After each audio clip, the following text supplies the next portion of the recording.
رب اشرح لي صدري ويسر لي امری واحلل عقدۃ من لسانی یفقهوا قولی واجعل لي وزیرا من اہلی. قرآن کی زبان کی ایک اور خوبصورتی ہم دیکھتے ہیں سورہ ابراہیم سورہ نمبر 14 آیت نمبر 32 میں اللہ سبحانہ و تعالیٰ فرماتے ہیں, اس کا ترجمہ میں آپ کے سامنے رکھتا ہوں. اعوذ باللہ من الشیطان الرجیم. وسخر لکم الفلک لتجری البحر بامرہ. اللہ تعالیٰ فرماتے ہیں کہ جس نے کشتی کو تمہارے لیے مسخر کیا کہ سمندر میں اس کے حکم سے چلیں. کس چیز کو مسخر کیا؟ قابو میں کیا کشتیوں کو. کشتی کو مسخر کیا کہ وہ سمندر میں تم اس کے حکم سے چلیں. جبکہ یہ سورہ نمبر 14 تھی. جبکہ آپ آگے قرآن کی بہت آخر کی طرف جائیں سورہ نمبر 45 میں آیت نمبر 12 میں اللہ سبحانہ و تعالیٰ فرماتا ہے اللہ الذی سخر لکم البحر لتجری الفلک فیہ بامرہ. وہ اللہ ہے جس نے تمہارے لیے سمندر کو مسخر کیا تاکہ اس کے حکم سے کشتیاں اس میں چلیں. تو یہاں پہ اللہ سبحانہ و تعالیٰ نے کشتی سورہ ابراہیم میں کشتیوں کو مسخر کیا کہ اس میں سمندر میں چلیں, اور سورہ جاسیہ میں کشتیوں کو سمندر کو مسخر کیا کہ اس میں کشتیاں چلیں. الٹ پلٹ ہو گیا نا. سورہ ابراہیم کس چیز کو مسخر کیا؟ کشتی کو, تاکہ وہ سمندر میں چلیں. سورہ جاسیہ میں کس چیز کو مسخر کیا؟ سمندر کو, تاکہ اس میں کشتی. تو ایسا کیوں ہے؟ ایک میں کشتی کو مسخر, ایک میں سمندر کو مسخر. اب آپ دیکھیں سورہ ابراہیم کا جو سیاق و سباق ہے, جو اس کا کانٹیکسٹ ہے, اور سورہ جاثیہ کا جو کانٹیکسٹ ہے, اس کے مطابق ہم نے دیکھنا ہے. سورہ ابراہیم کا جو کانٹیکسٹ ہے وہ اللہ کی نعمتوں کا ہے, جو انسان محسوس کر سکتا ہے, ان کا شکر ادا کر سکتا ہے. اگر آپ یہ تینوں آیتیں پڑھ لیں, آیت نمبر 32, 33 اور آگے 34 میں پڑھ لیتا ہوں. اعوذ باللہ من الشیطان الرجیم. آپ کو نظر آئے گا سارا سیاق و سباق اللہ کی نعمتوں کا. اللہ وہی ہے جس نے زمین و آسمان کو پیدا کیا, آسمان سے پانی برسایا, پھر اس کے ذریعے تمہیں رزق دیا, اور پھل پیدا کیے, جس نے کشتی کو مسخر کیا, اس نے سورج چاند تمہارے لیے مسخر کیا, لگاتار چل رہے ہیں, رات دن کو تمہارے لیے مسخر کیا, جس نے وہ سب کچھ تمہیں دیا جو تم نے مانگا. اگر تم اللہ کی نعمتوں کو شمار کرنا چاہو تو نہیں کر سکتے. نعمتوں کا ذکر ہے اللہ کی.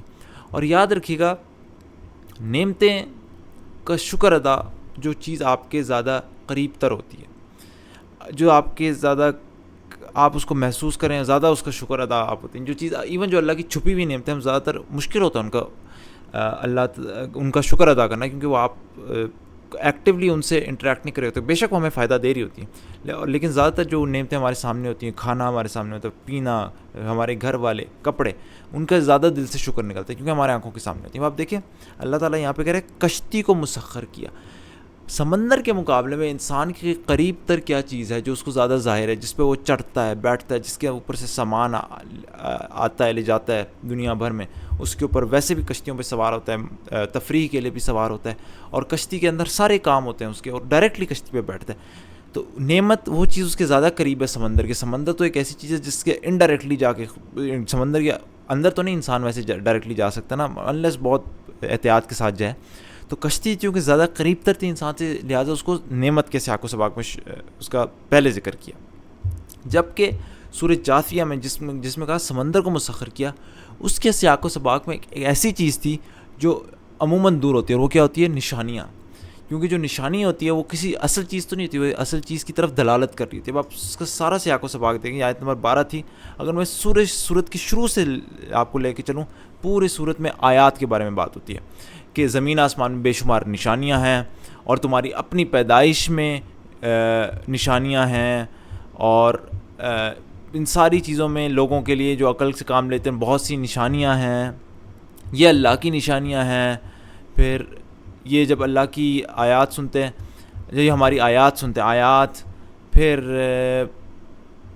اللہ تعالیٰ نے یہ ساری نشانیاں بنائی. اس کے بعد بھی کہا اس سب میں نشانیاں ہیں. تو اس کا سارا سیاق و سباق نشانی, اللہ کی نشانی, آیات, نشانیاں, آیات, نشانیاں. نشانی کیا ہوتی ہے؟ نشانی وہ چیز ہوتی ہے جو کسی چیز کی طرف دلالت کرے. حقیقت اصل میں نہیں وہ چیز ہوتی, لیکن وہ کسی چیز کی طرف اشارہ کرتی ہے. تو سمندر بامقابلہ کشتی کے تو ایک انسان سے زیادہ بعید چیز ہے. ایون آپ جو ہیں وہ سمندر سے مچھلی وغیرہ سب نکالتے ہیں, ڈائریکٹ خود تو نہیں ڈالتے اس کے اندر, کوئی اپنا جالا وغیرہ ڈال کے نکالتے ہیں, ڈائریکٹ انسان کے اس میں نہیں ہے, ایکسیس میں نہیں ہے.